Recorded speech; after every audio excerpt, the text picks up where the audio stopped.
Hey everyone, welcome to Entertainment is Broken. I'm Richard Crouse, And I'm Sarah Hanlon. and there's lots and lots and lots of cool stuff to talk about. We're going to talk about the Golden Globe, and we're going to talk about some other award nominations that have come out this week. The Golden Globes tell us who to root for, and the Brits tell us what's really worth watching.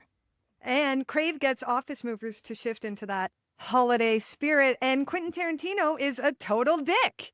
Well, we can debate that a little bit later on. All that and more on this week's episode of Entertainment is Broken.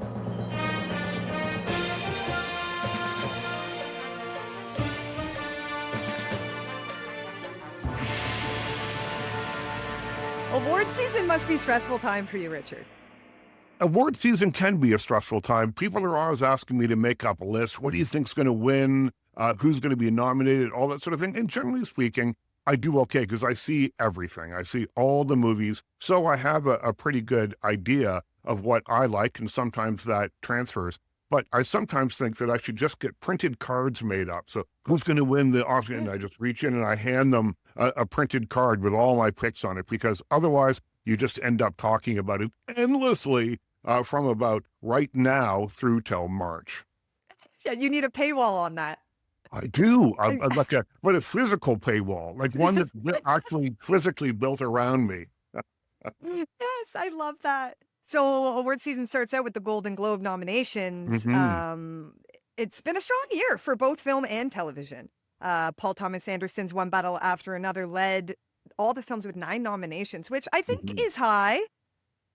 Do It's a lot of nominations, but it is a 3-hour movie. So I don't know. The length has Fair nothing to enough. do with the amount of nominations you get. But I did like that movie. I was unsurprised that it got that many nominations. I thought actually that it might get a few more. What I was also pleased about is that other movies like Hamnet, Sinners, Frankenstein, Sentimental Value, all movies that I liked as much, or in some cases more, than I liked One Battle After Another, still were really well represented in the nominations. And on the TV side, we have White Lotus, Mm. Suits LA. I gotta be honest, I'm, I was a little disappointed with this season of White Lotus, and they got 3 actor noms Well, I'll tell you, out of like 6 people, and half of it is White Lotus, and it's the worst season of White Lotus. I was a little surprised at how many it got, because it really felt to me like, other than some incredible moments that would happen here and there, Sam Rockwell's monologue, a couple of other moments that happened that were really terrific. A lot of it just felt like by the time you got to the end of the episode, you were thinking, what did I just watch? Did Yeah, anything like, happen in that episode? and I think it did that thing that we talked about when we talked about sequels and world Hmm. building, where the first season had a really strong point of view, and it was saying something, and it was new, a new format. And instead of just trying to kind of like continue on that trajectory, they were Hmm. like, what did people like about the first one? Now let's recreate it in a way that honestly it doesn't even work logically, that like murders are happening and there are crossover characters, but then it could be done in a way that it does make more logical sense. But because they like certain characters, so certain Hmm. characters are coming back, and so now it's like, is murder just happening all around you? I do agree with you. Like the Sam Rockwell, like there were moments Hmm. where those performances. I think it goes to show, Mike White is a great writer Yep. regardless. And so there is a lot of talent there, but I don't know. Do you know if they're doing a White Lotus Oh, 4? Or absolutely, they'll do another one. I don't know where, but my fear would be if they keep bringing back characters from previous episodes. I fear that it's going to turn into like Murder She Wrote. You're like, oh, it's like wherever Jessica Fletcher went, somebody died almost immediately, and so that seems to be the way White Lotus is headed. yeah, that's a great actually reference. And listen, nothing wrong with Murder She Wrote. It's just No, not the same thing. So no. you can't kind of jump from this really kind of poignant meditation about like class Hmm. and tourism and like existentialism to a Murder She Wrote vibe. Well, I have a feeling, I don't have a feeling, I know nothing about this other than to say I wouldn't be surprised at all if the next White Lotus, because I've heard rumblings that it might be set like in Quebec City. I heard that they were looking in Vancouver. So who knows? Oh, I love that. Quebec Mhm. City seems perfect. It does. And I wish I could remember her name. But there was that fantastic French Canadian actress on the Yeah. last season. Yeah. Yeah. So now Should I'm they taking be the back returning character? yeah, now I'm taking back my entire opinion about returning characters. Set it in Quebec City, put it around her. I'm down for that. Well, Sarah, we've talked about some of the people that were nominated. Who got snubbed? Who did you think got snubbed this year? Because You know, I'll start. yeah, Wicked. yeah. You Oh, know, okay. Wicked, I thought would get nominated for more than it did. Ariana Grande got nominated, and Cynthia Erivo was nominated. But I thought best comedy or musical. Come on, that was I thought an obvious choice, and it did not. What about the director, John M. Chu? I thought that he would be nominated, and again, a bit of a snub there. Oh, wow. Yeah. Now that I think about it, um, to not have it in the musical category is kind of wild. It is, particularly when you have "If I Had Legs, I'd Kick You," which I really liked, and I love Rose Byrne, and she's nominated, but she is nominated under comedy or Comedy. musical in the actress category. That movie is a lot of things, and there is, I think, a dark undercurrent of humor that goes through it, but it's very dark and it's Oh, very deeply embedded in the story. yeah. I mean, I think that's about the darkest comedy I've ever seen then. Yeah. And that's really funny. But Rose's performance in that was absolutely incredible. She can do no wrong for me. I've always loved her, and I just think when you look at a performance like the one in "If I Had Legs, I'd Kick You," and then compare it to her performance in Platonic, they seem like two completely different things. One is very funny, Platonic, the other a very serious, dramatic role. But if you look at it, she's playing really tightly wound characters who are trying to keep it together, and anything could go sideways at almost any time. And that's the brilliance of both those performances. And I think she does that like nobody else. And if you haven't seen it, you have to watch it. And Mhm. I've thinking back, she carries the film not just like emotionally, narratively from her point of view, but I think she's in like every single second of Uh, the oh, film. absolutely. Yeah. And I also thought Conan O'Brien was a blast in it as Oh well. my god. In a role that wasn't comedic. He was playing a therapist, her therapist. And, there's an edge to him, which I think Conan has in his real life. Um, but I loved it. I loved his performance. And I was thinking, this is off topic, but there's a great clip that I saw of Conan O'Brien Needs a Friend, and it's Will Arnett is the guest. And so Conan O'Brien's parents both died within days of one another last year, well, like within 2 or 3 days. So when his father passed away, Will Arnett wrote him a note and said, listen, I'm so sorry to hear about your father. My thoughts and prayers are with you. And then Conan writes back, yeah, thanks for that. I think Jason Bateman had something to do with it. What do you think? And it goes back and forth. A day or so later, Conan O'Brien's mother died. And Will Arnett texted him and said, again, do you think Jason had something to do with this? Conan says yes. And he goes, oh, by the way, Jason just asked for your sister's name and address if you could supply that. So dark, so edgy, but so very funny. So no wonder he was drawn to this script, I guess. Yeah. And you know what? His performance was so it was like this bizarro Conan. And so to Mhm. have him in there, it added this level of like surrealism and strangeness to the film, which the film is Yeah. quite clearly aiming for. So it also was just genius casting in that way. And so when I think about it that way, I feel because Mary Bronstein, the director and writer, she was not nominated for Best Director. Is that No, she was not. so? That's a snub for me. Yep. Yeah, absolutely. I think Catherine Bigelow is a snub.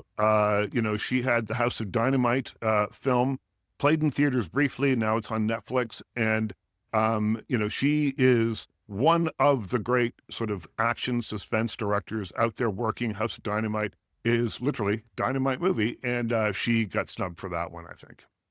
And I don't know, that's two women. And now that I'm thinking about it, Nia DaCosta could have easily been nominated as well for Hedda. I thought it Yep, was like such a feat to take yep. on and to take a Tessa classic Thompson got nominated, which I was deserved. pleased to see for that movie. Yes, for sure. Um, and Well, I'm trying to think of like a director who maybe shouldn't be on there, and then one of these mm, women could be on there. well, I'll tell you another snub because I love this show. Do you watch Slow Horses? Do you know this show with Gary Oldman? Okay, I know it because my brother has been texting me. You gotta watch it. You gotta Well, watch it. if you have not watched it, I'm sort of jealous of you because now you're going to be able to start at the very beginning and it will all be new to you. Oh, There's it's 4 or that 5 good? seasons. It's that good. And Kristen Scott Thomas is in it, and I think she should have been nominated in the television category and was not. The Slow Horses itself was though, right? I Slow saw that. Horses was nominated, absolutely, and it deservedly so. It is one of the, it's like, Sopranos good. It's Mad Men good. It's one of those kind of shows. And the stories are self-contained in one season, so you got to stick it out. There are only like 8 episodes. I think there's 4 seasons, possibly 5. But sit back, enjoy, and just breathe in Gary Oldman's performance. Literally, breathe it in. You can almost smell him coming off the screen. It's so vivid. Oh, okay. That sounds, I don't trust my brother's recommendations 100% of the time, but Richard, I trust yours. Nikki Glaser, the host. Yep. How do you feel about that? I love her. I think that she works really, really hard. And there's a couple of things. I mean, that's not, a lot of comics work really, really hard, but she will road test this monologue to death. She's quick on her feet. She's very funny. And I thought last year when she hosted, she tried to do some different things. She was hot off the Tom Brady roast where she just came in and just destroyed everyone on that stage.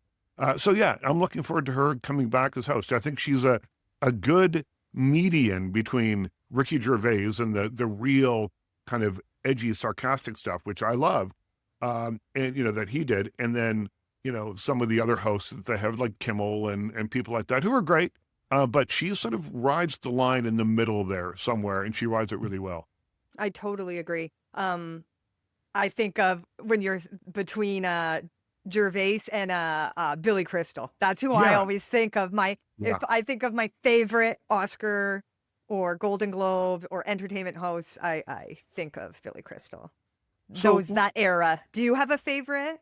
Like ever? well, I mean, I remember when I was a kid because I am Toronto's oldest living man. And so I would watch when like Johnny Carson was the host and people like that. And I used to think it was beyond glamorous. I mean, you'd have Johnny Carson in like tails, a tuxedo with tails, and everyone in the audience was impossibly hip. Jack Nicholson in the front row with his dark sunglasses on. And I just thought, those shows for me as a kid just stuck out. I thought that they were just the epitome of what, glamour could be. And I think back very fondly. Now, I haven't looked at them in years. I probably feel much differently now.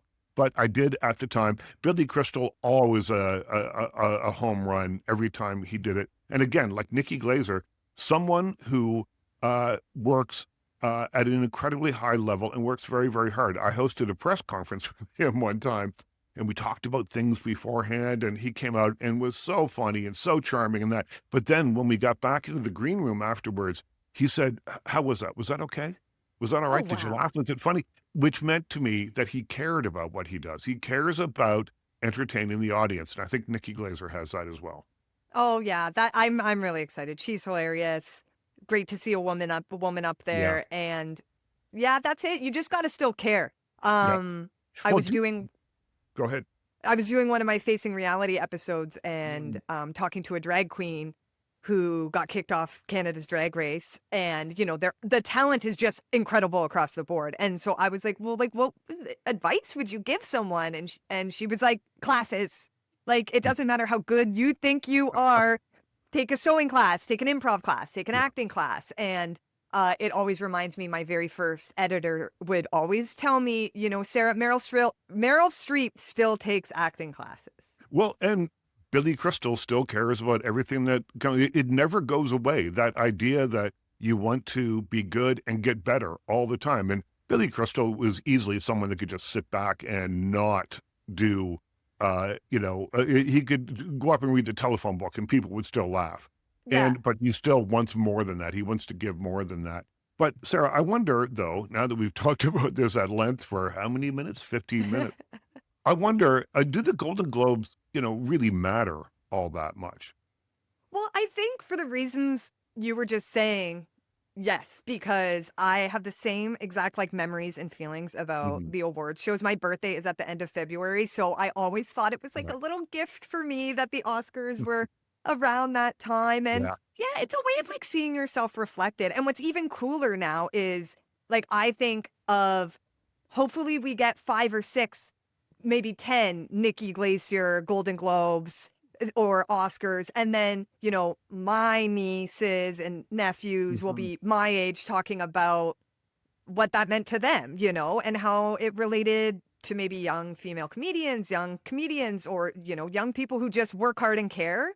I think the legacy of it is really important. Not so serious that it doesn't deserve critique and for things to get better and adapt and things like that. But I do think they matter. I love them. Well, I think they have gotten better. I mean, there was a very long time when the Golden Globes the Hollywood Foreign Press consisted of about 90 people. And they were all people that were published in various languages around the world. That's how you had to publish one article a year about the film business to maintain your membership. And that was it for many years. And they were really catered to because they were sort of the first of the big awards to be announced and be presented of the season. And so it was a big deal then. But then they got into all that trouble a little while ago and decided that they had to make some big changes. There's now over 400 members. And you'll note that the movies are different. The ones that are getting nominated, I think this year are much different. There's 3 foreign language films in Best Picture alone. And we wouldn't have seen that, I don't think, 3 or 4 or 5 years ago. And so I think that they are working their way towards being completely legitimate. They've got a few more baby steps to take, but I think they're on their way. Yeah, I meant to ask, I think, we all complain or we think, oh, it's so elitist or whatnot. I don't think, I'm someone who loves the movies. I don't really Mhm. know the process of the whole thing, you know? So I think it's important for people to even know more about how these things even work and what the system is for picking these winners, And Yeah. and I think too, I've heard that they're more strict about, the members of these academies actually watching all the films, and Well, where it was again the in the old past joke. it might, yeah. Right, 'cause the old joke was that, the screeners would go out, and I still get them as a member of the Critics' Choice Awards. I still get them, but, they're discs, of the movies, and, someone's wife or husband would watch them and go, "Yeah, that's a good one. Vote for that one." It wasn't necessarily the voting, entity that was watching the movies. Or you looked at the list of movies, "Hey, my friend Bill just made that movie. We'll nominate that one." Now they've seemed to really try hard to become a much more legitimate presence, both at the Golden Globes and at the Oscars as well. And another reason why that's important is because it does, you can kind of remember years easier, and those films, it does put a spotlight on a year's worth of films, kind of a best of idea, which brings us to our next topic. Hmm. The BBC just came out with a roundup of this year's standout film positions. And so there is some overlap, right? Hmm. It did include PTA's One Battle After Another, the Shakespeare inspired Hamnet, the Korean thriller Begonia, and the horror hit series Sinners, which I Sinners. loved. Yeah, there's obviously going to be some overlap here, but there's for some reason because it's the BBC culture, column, we always think, oh, well, this one's way more important than anything that we could, because it was, if you read it aloud, it would be read in a British accent. And I'm not sure that that's completely true. You know, they make as many bad movies in England as we make over here, and they make a lot of good ones too. But I was glad to see Hamnet getting some special attention here.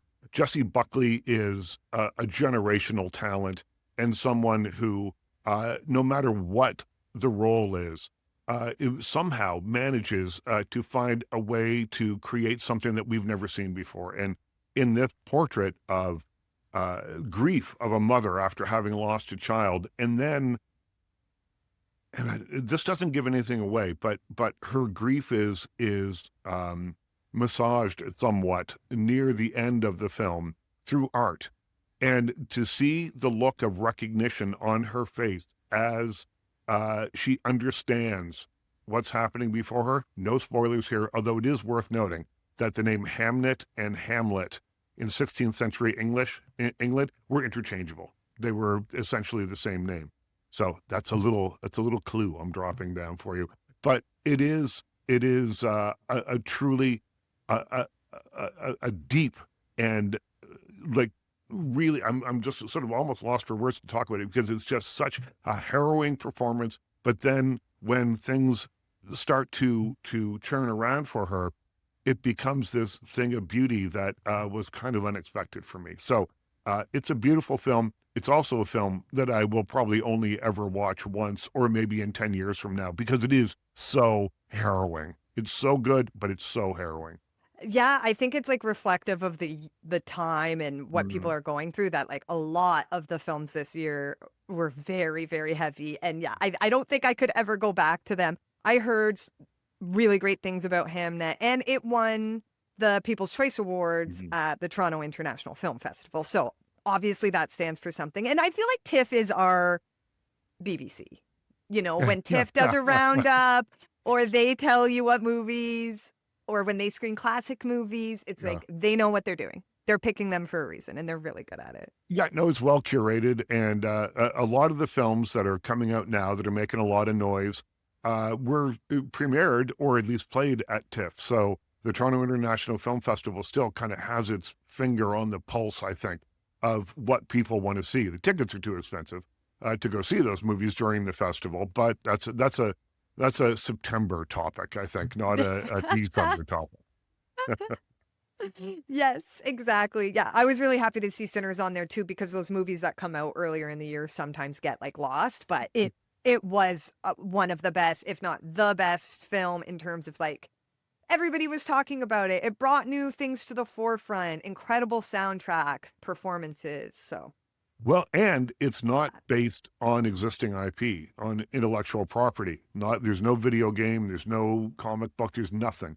And Warner Brothers this year released that. They released Weapons, and I'm sure there's others in my head that I can't pull out right now that were non-IP that went on to do very well. So that gives me a lot of hope. yeah, Um, absolutely. Also kind of cool, Office Movers. The second season has announced that they're going to do a Christmas special, and it's created by and starring the brothers and Trey Richards as Everett and Eric Saunders. If you haven't seen the show, it's a workplace comedy that follows their chaotic efforts to keep their moving business afloat against corporate competition through shady schemes and insurance scams and all kinds of other stuff. But there is a holiday special coming, and I got to tell you, it's called Projected to Have a Blessed Christmas, which is kind of a funny title for a very funny show. But for me, I missed the Christmas special. I missed the new Christmas specials. I was a fan of them. Yeah, and we need to go back to classic traditional media. It can be in new forms, throw it on YouTube, have it be a live stream, whatever you got to do, but you need to bring back the Christmas special. Mhm. It's so camp, fun. You could do roundups, you can do a Yep. little music. I love the idea of like variety shows in general. So, um And for a Ted Lasso. series to like jump into a theme like that. Yeah, Ted Lasso did do a great one. We could do some really cool Canadian one too, like Working Moms. Small Achievable Yeah, Goals is like that's my right. new favorite show, and the Yeah, second season is coming out. Like, I want a full Christmas, like maybe like 4 episodes, an yeah, arch. yeah. Son of a Critch could do a great Christmas special with Malcolm McDowell Yes. and Mark Critch. Hilarious stuff. I would watch any of those. I Um, feel like Murdoch Mysteries does good. yeah, that's right. Yeah, Christmas thematic. And I just saw Stephen Page like guest starred. I know. I know. Uh, And he plays a musician. I haven't seen the episode yet, but I saw the little video that he made. And I thought it was really hilarious. He's sort of dressed in, 19th century garb and he plays a musician and talks about it. So, I'm so used to seeing him like in a t-shirt and shorts, performing, with the Bare Naked Ladies, that it was a blast to see him a little bit differently. yeah, exactly. So the Canadian shows need to get on this concept. It could be like a Bridgerton style Christmas special, get all these Canadian icons in goofy outfits and put Well, them around a Yule log. we used to do more of them. I remember years ago in Toronto walking through High Park in July. And High Park, for those people who don't live in Toronto, is enormous. And I'm walking around and it's hot and it's sweaty and there's, the wildlife raccoons and things that you would expect to see. And then I walk around a corner and there's snow everywhere and a little gingerbread house. And obviously it was a film set and it was an Anne Murray Christmas special that they were taping. And it was one of those things, completely unexpected, completely cool. Did not get to see Anne Murray, which disappointed me. But I did get to see her fake snow and her fake gingerbread house. Iconic. Iconic. Iconic. I just had a flash of there was a Flintstones Christmas special, Mm. and I had it on VHS. And I think it's some of the greatest television ever made. It was very Pebbles Bam Bam focused. Yeah, yeah. If any listeners remember this, please get at me in my DMs because I need to reminisce about this. I need to remember more. Yeah, I don't remember that, but I'm sure that I've seen it because the Flintstones were on during my lunchtime when I was a kid, and so I would eat my fried bologna sandwich and watch the Flintstones. That's an IP I could stand a little more. Flintstones. Yeah, yeah. My dad ran a furniture store, and so what I used to do, and we lived on top of it. We lived in an apartment on top of it. So if there was something that I really wanted to watch, or if there was something, like the Flintstones Christmas special or whatever, I would go down to the store and he would have a display that would have 20 televisions side by side and sort of stacked up and hang off the walls and stuff. And I'd turn them all on and I would watch it like, that scene from Man Who Fell to Earth where he's watching all the televisions. I would watch it like that. And I remember, when the Rolling Stones were on Saturday Night Live, it was a big deal, but it was late at night. It was later than, probably a 13 or 14-year-old should be staying up to watch it. So my parents went to bed. I got up. I grabbed the keys to the store, went downstairs, unlocked it. My friends had snuck out of the house, out of their home to come over and watch it. And we watched it on like 20 televisions. Stop. That is your origin story. They got villain origin stories. This is your hero origin story. Yep. Oh my Lots of gosh. TVs in my life. And That is so iconic. the building that I grew up in had been a lot of things. It was an enormous, creaky old place. But it had one time been a vaudeville theater, and it had at one time been a sawmill. And then it was turned into a furniture store with this big apartment on top of it. So, it was kind of a trippy place to grow up. Oh my gosh. In that Sinners style, there was That's a whole lot more people dancing in there with you. right. So what do you think of Quentin Tarantino talking about Paul Dano and Matthew Lillard? He's spiraling. It sounds a little like he's spiraling, and people are like conjecturing, and I'm like, I can't help but go back. He was on this, he had this idea, right, that someone only has a certain amount of great films, and so he was only going to make like one more final film. Yeah, he said 10 films and that's it. Yeah. And so part of me is like, is he really struggling with this 10 film thing? Does he maybe regret doing that to himself? And he's in like a bad mood? Yeah, I mean, but he's also a public person and has been for a very long time. And I have interviewed him a lot of times. He's always a great interview because he does say, interesting, wild What's on things. his He's got a mind? really high energy way of telling, you these stories. He sure But does. on the Bret Easton Ellis podcast, he criticized Paul Dano's performance in There Will Be Blood and said that he never cared for Matthew Lillard as an actor. And Paul Dano, I thought, was great in There Will Be Blood. It's essentially like a two-hander between him and Daniel Day-Lewis. And he came on apparently only a week or two. Somebody else had dropped out, and he came on with only a week or two of preparation, Oh, and stood, toe to toe with arguably the greatest actor of his generation and our generation, Daniel Day-Lewis. And I thought really brought something to the part.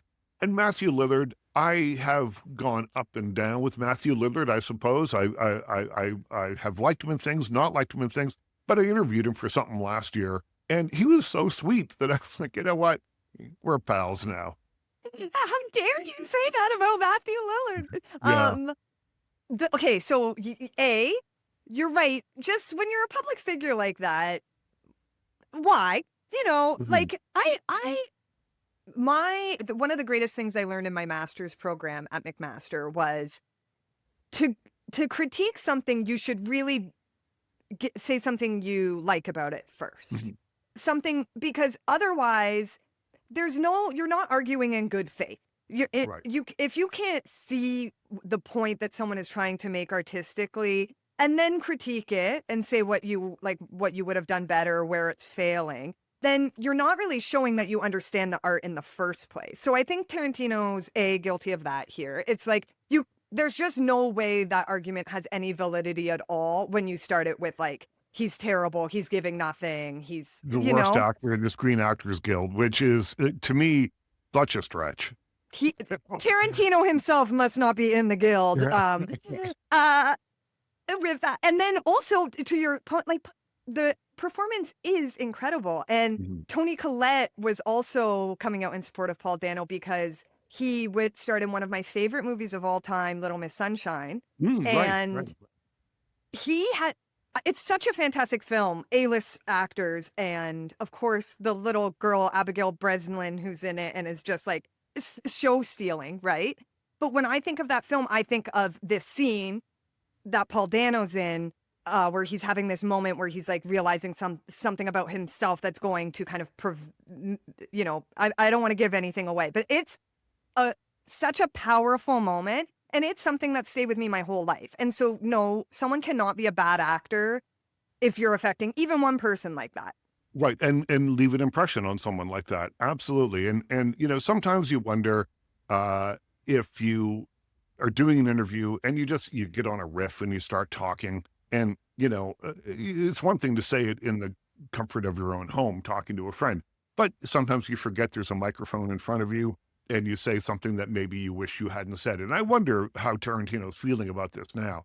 I don't know that I've seen a statement from him saying, oh man, I wish I hadn't said that, or if he's doubled down on it. I haven't heard, but I would like to think that maybe he, I don't know about misspoke. Maybe he really believes that, but that he got carried away because he was having a good time on the podcast and he just let her rip. And people should be able to like have their opinions and also like not take things so seriously, right? Like it's still at the end of the day just acting, and he's allowed his opinion, but it's But just there's like that. punching up and punching down, though. That's a And very good point. Like yeah, as a and I think director, there he's punching down. yeah. And so that's why too, I think people are just going to like, what's going on with him? Like this Mhm. is saying more about him than it definitely is Paul Dano or Matthew Lillard. In fact, they're getting a bunch of love and support, which is Yeah, fantastic.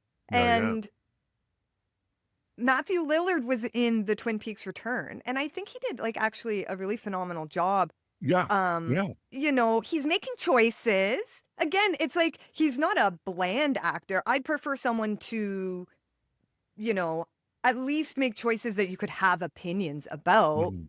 There could have been like 100 other actors he could Yeah. have said this about, and two, it would have been less punching down. It's like, is Paul Dano even in something coming out? Um, I, I don't know if he is. it just seems so random, Yeah, yeah. Have you ever felt bad when Mm. you're interviewing someone if they're coming in maybe off like bad PR or a bad review or something like that? Yeah. I mean, I have. My reviews, I don't go for the jugular like a lot of other people do. Like you said, you look for something positive. I always think no one sets out to make a bad movie. So if I'm writing a review, I keep that in mind. I have, though, sitting here at my desk, written some pretty scathing things when I thought that they were warranted. And I won't say the movie or the director's name, but I ended up at a dinner with this director. It was a lot of people there, and we ended up sitting side by side 2 months after the review came out. And I thought, please, just let's hope that they didn't see the review. And they looked at me, went, "Oh," and then just turned. Oh no. This was the rest of my view for dinner. Yeah, for the Of entire dinner. course they read your review. So that does happen, and but again, my responsibility is to the people that read my reviews or that listen to them on radio or television or wherever. That's where my responsibility is. It's not to the filmmaker, and I write as honestly as possible, as honestly as I can express myself in those reviews, and sometimes it tilts one way, sometimes it tilts the other way. I just came from a movie seconds ago before we started taping this. I won't say what it is because it doesn't open for a little while, but really did not care for it. So I'm about to sit down and write one of those. Yeah. Was it hard at the start and got easier, or is it something that always kind of feels like a little bit prickly still, like if you have to do it, or? I think that it was easier in the beginning to give something a bad review because there was no social media. There was no, if I spoke about something or wrote about something, you'd get maybe a letter, you'd get something, but you wouldn't get a barrage of things and of reaction. And, frankly, but, react or don't react, fine. If you don't agree with what I say, that's fine because I write from opinion. It's my opinion. Art is subjective. I might love something that you hate and vice versa. But it was easier, I think, before. Now it's become too much of a back and forth. And if you offend a fan of something, it can make your life miserable for a weekend or two. Right. Yes, that's right. Especially particular fans in which we won't even get into. Uh, So Sarah McLachlan, she says that the song Gravity is about her relationship with her daughter. So it's a new song. It was inspired by a difficult and combative period in her relationship with her eldest daughter, India. She's described the song as a way of expressing reassurance and unconditional love during a time when her daughter struggled with anxiety and emotional distance. And I wonder, I don't know the song, I haven't heard the song yet, but I wonder if I need to know that about that song. Do you want to know the histories of songs? Do you need to know the personal connection of the songwriter to enjoy the song, or does it enhance your view of the song? no, I don't think so. And I think something like this, yeah, I think it's gonna cloud it for me and almost make me not able to enjoy Mm, it potentially if I don't have that same, a combative relationship with my yeah, mother or a combative relationship with the daughter. I think it does distance the song a little bit as like, I don't even know if I'm compelled to listen to it because it doesn't feel written for me. right. Whereas art shouldn't be like, and I'm sure the song can speak to everybody across a wide range of things. So yeah, I don't think it's a necessary. I don't think too it would be helpful if you had a combative relationship with your daughter to talk about it on CBC radio. Yeah. So for that reason too, but like I have this struggle as a writer. I often get just completely paralyzed by the idea that someone might take something that I write as like if I Mhm. write a character that someone might read into it that I might be writing about them or something like that. So it does Right, feel right. paralyzing in to an extent. So I'm shocked that artists can ever produce art, to be honest. So it's like, I think there must be something freeing about her Mhm. saying it is why she would talk about it. Yeah. But how do you feel? I think you've Well, mentioned before about how, you don't want to know that personal information. Well, I mean, it depends. If you look at the bookshelf back there, most of the books are all about music, and so you learn about musicians' lives, and obviously that reflection will be captured in their songwriting. And they're writing about things they know, people they knew, whatever it might be. But my wonder is, like, does it enhance my appreciation of the song? And I mean, I'm not exactly sure. Although, no, I'll give you an example though. So I love Warren Zevon, and Warren Zevon, people know um, from, and I'm just looking up the title here. People know from Werewolves of London and Lawyers, Guns, and Money, and that sort of thing. And he is um, just an absolutely phenomenal songwriter. One of the greatest of the 70s and 80s, I would say. And then he died of cancer and was ill for quite some time. When he made his last album, he wrote some very personal songs on that album that were about his life, about what comes next, whatever it might be. And there was a song that on that album, and I'm just looking up the title of it, because that makes me weep every time I hear it. And I think part of me, this is why I have to look it up, part of me has blocked it out in some ways because some of the lyrics to it are just um, so rooted in heartache. It's called "Keep Me in Your Heart for a While," and oh my God, I'm tearing now. I mean, Oh, but that to me is, a perfect synthesis of the artist and the art and what was happening in his life. And for me, I find it very moving. yeah, yeah. I mean, when artists are like reflecting back on their Mhm. life and work is so special. And I guess you're right. It does really depend. I think of David Lynch, Mm, who just refused to give anything about thank you. his work. Like people Yeah. would beg him. And there's like a clip of him and Roger Ebert saying, I finally got Mulholland Drive. Like it's about this, this, and this. And David Lynch is just like, how you doing, Roger? Like he just Well, I mean, nothing. part of it too, if you think about the idea of like examining art and examining something that you're watching or that you're listening to, Andy Warhol always used to say when people would come to him and say, what is this thing all about? What is this piece of art that you've made all about? And Andy Warhol would always say, well, what does it mean to you? Right. And I think that's possibly the only question that really needs to be asked about a piece of art. What does Yeah. it mean to you? Because again, it's subjective. Like we were talking about earlier, we're all going to have a different view on what's beautiful, what isn't, what we want to hear, fill our eardrums with, and what we don't.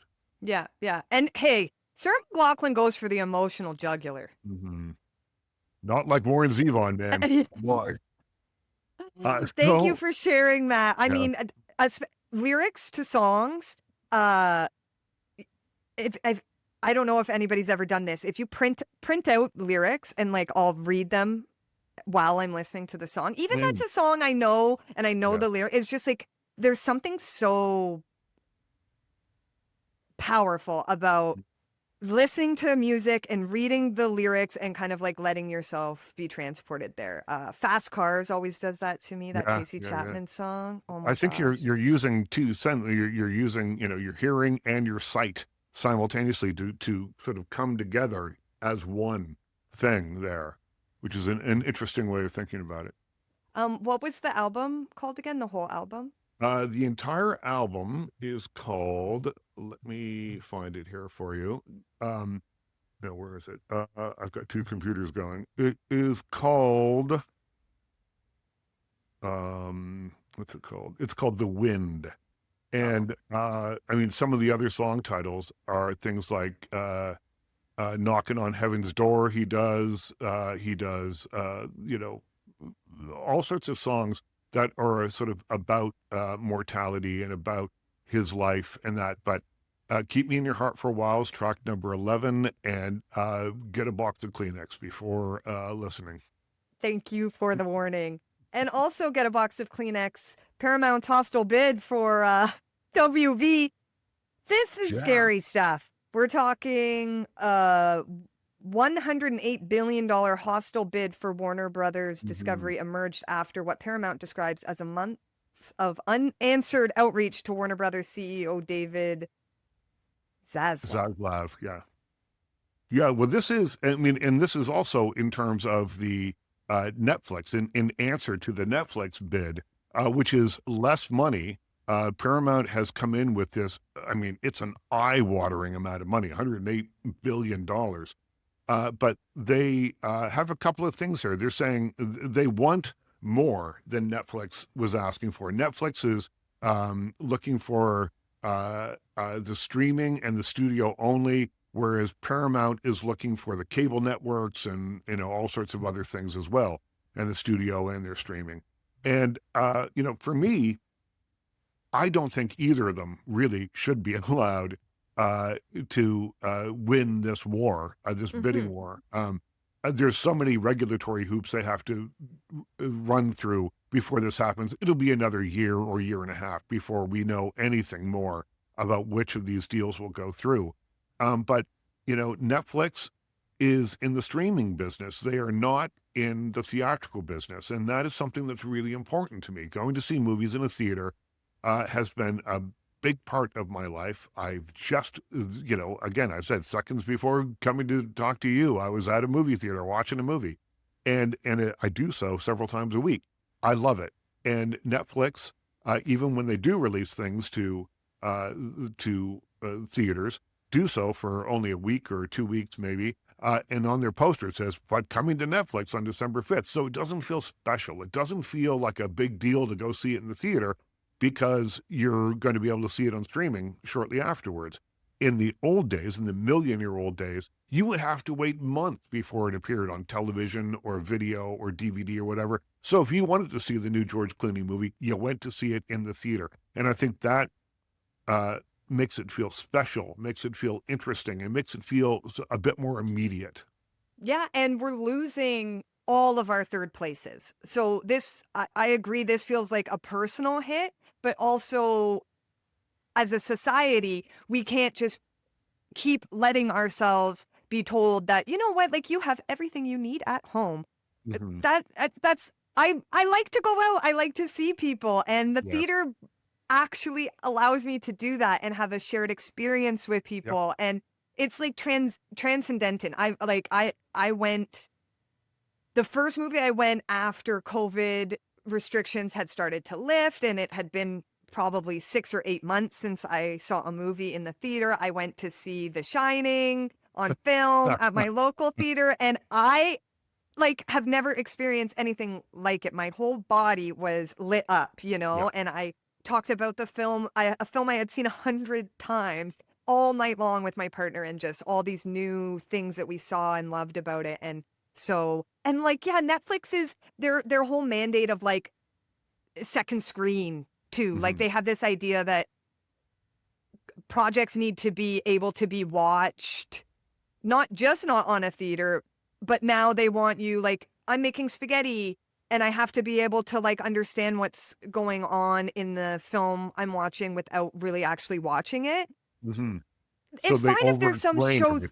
Yes, exactly. And it's fine if some shows end up being that, but Netflix, from what I've heard and what I've read, they kind of force that mandate. And they have some ridiculous quotes about what they care about the movies. You know what I mean? I think he said, one of the CEOs said something like, my son watched Lawrence of Arabia on his iPhone. Yeah, that was Ted Sarandos. And Sarandos also says that he's here to save Hollywood. And that, to me, is in opposition to what he's trying to do with Warner Brothers, which would be to create more content for Netflix, which is an algorithm-driven driven site. So the way that the analogy that I use is that when the internet started, I thought, wow, we are going to have access to everything. The entirety of human knowledge is going to be at our fingertips, and all we have to do is click through it, and we'll all be smarter, and we will understand what goes on the other side of the world because we can look it up. And even if we've never been to India or China or Thailand, we can just learn about it online, and we'll have empathy, and it will be great. And the absolute opposite thing has happened. We all Right. fell into little silos, and we only are interested in what we're interested now. And that's what Netflix does. They give you, or your algorithm is sort of geared to push things that they think that you'll like, which means that you're not getting a broad variety of things as you might in the movie theater. You're getting stories that they think that you'll like. It's convenience over anything else. And I think that storytelling and movies are too important to be just reduced down to a couple of clicks on an algorithm that will try and decide what you want to see. And it's the shared experience. I mean, you were talking about it. Watching a film is a community. If you're in an audience, you are a part of a community. Everyone's sitting one way, looking this way. You're all looking at the same thing, and someone will laugh or cry or scream or react, but have a visceral reaction to the thing that you're all there together watching. And that is that helps socialize us. That helps bring us together. That it keeps us, sane in a lot of ways, so that when we're in these communities, we can feel a part of something, even if it's only for an hour and a half or 2 hours. And that sense of belonging is really, really important. Oh, that's right. That's right. Put it on a pillow. Well, thanks so much. This was fun. This was You know, fun. My belt palsy is yeah, how have is you been is feeling? it's working. It's working better, but I'm still, a little. It's like the dentist has frozen this side of my face here a little bit. I'm so glad you're doing better, and the favorite time of my week is chatting with you. Well, one last thing. So last week we were going to try and we were talking about Canada's Drag Race, and we were going to try and come up with a drag name for me. Our producer, Brittle Star, has come up with several here. Let me know which one you like. Betty Whiteout, Oh, Mary that's good. Tyler More, which I like. Dolly Grip, which has a nice film kind of thing going on. Oh, it's Dolly Grip for me. Yeah. Yeah, or Poutine Labelle Dini Very Petty. I like Dolly Grip, and I like Mary Tyler More too. I'm really impressed with Dolly Grip. Brittle Star, Okay. that's our Well, guy. I will have it embossed on my pajamas. I already thanks so have much. one. My drag name's Willie Bowl. I do strictly Billy Joel covers. Really? I love that. I think here's my hot take on Billy Joel. Most underrated lyricist of the 1970s and 80s. Hello. Thank you. That's another song. Vienna does it for me. Hello. Slow down. You're doing fine. You can't be everything you want to be before your time. Yep. Right to the heart. Thank I you, know. Billy Joel. I know. We didn't start the fire. Hello. Break that down. That's it for Entertainment is Broken for this week. Next week, there'll be less, hopefully 50% less Bell's palsy and 50% more entertainment. So subscribe, like, all that kind of stuff. And I'll still be sweating. You have Richard, to thank you. have You're the to- best. You have to listen to last week's episode to get that call back, but it's worth it. Have a listen. Thanks so much, and so great talking to you, Sarah. We'll see you soon. So great talking to you. Bye, Richard.